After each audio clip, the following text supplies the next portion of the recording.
stuff and fellow classmates. Someone tell me, when did education start turning from the worst?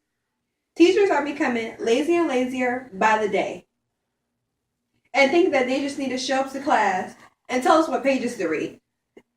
I thought as a teacher, they were supposed to help students understand information and teach us knowledge that we don't know to get us ready for the real world. Well, with issues that are going on today, they're not doing their job. I would like to state that I have received my credibility from the United States government census, WebMD, and the CDC, and Eric Jensen, teaching with poverty in mind to help conduct my research. Now, how are these poor teaching affecting students, and how can we fix this? Poor teaching affects students by lower grades, increased incidence of ADHD, and higher levels of dropouts. I will first talk about how poor teaching affects grades. Visualize this picture. What if you only spoke English? Can you understand someone with a French or Indian accent?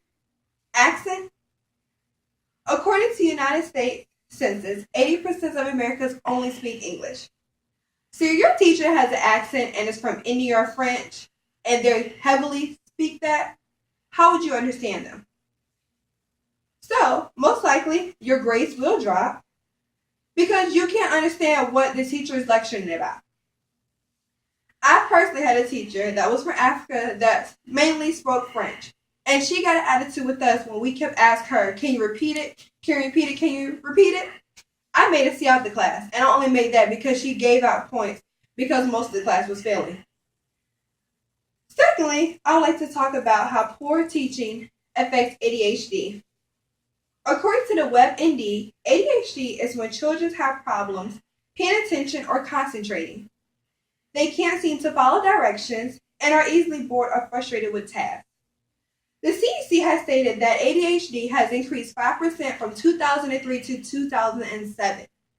Now, 11% of the nation's kids have been diagnosed with ADHD. True, there are risk factors, but it's also things called real-life situations. I have personally talked to 3 people that said, my teachers have said I have ADHD because I don't pay attention in class.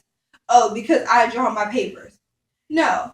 Found out was that they were advanced for their class and they were getting bored with it. So, if let's say you understood all the information the teacher was saying, would you pay attention in class? I don't think so.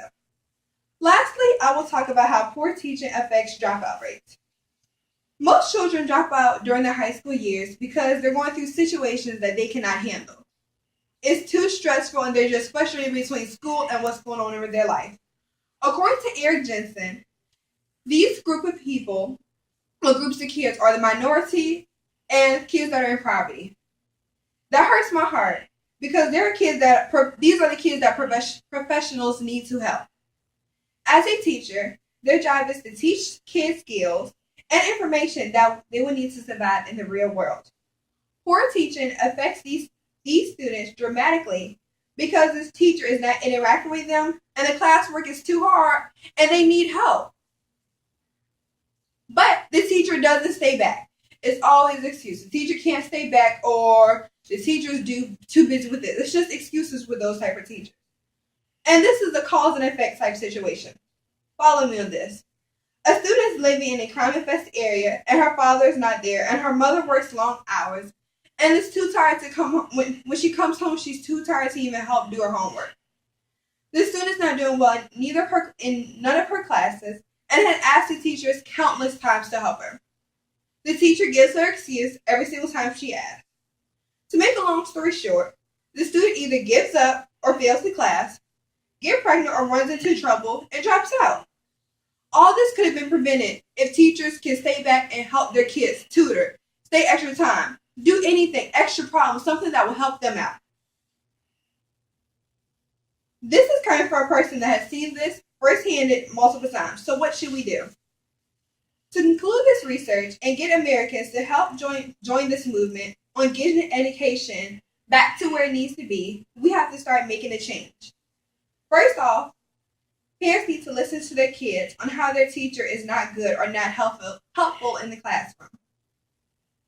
Second, the school districts, or even the principals need to show up in these classrooms and observe the teachers, how they interact with the kids, how the kids interact with the teachers. Third, surveys should be completed by the students to address how they felt about the class, how their homework was, how the assignments were, how they feel, how that class has helped them, or how it has not helped them. As well as better interview process. Teachers that have good personality and care and are loving, those are the ones that are going to keep the school on track. Those are the ones that are going to help these kids that need help. Dear, as well as these are the kids that we have. The United States came up with a No Left Behind, No Child is Left Behind Act. Well, if you have teachers that don't care about their job, just show up to class, they don't care about the kids that need all the attention. They don't care about what's going on in their life. So, dear Mr. Duck and fellow classmates, we need to make a difference in this world, and we need to start fighting back instead of ignoring the situation. If this was your child, niece, nephew, or grandchild, how would you react? I bet you will fight back because it's happening to your own. But God created us all equal, so we should fight together. Thank you.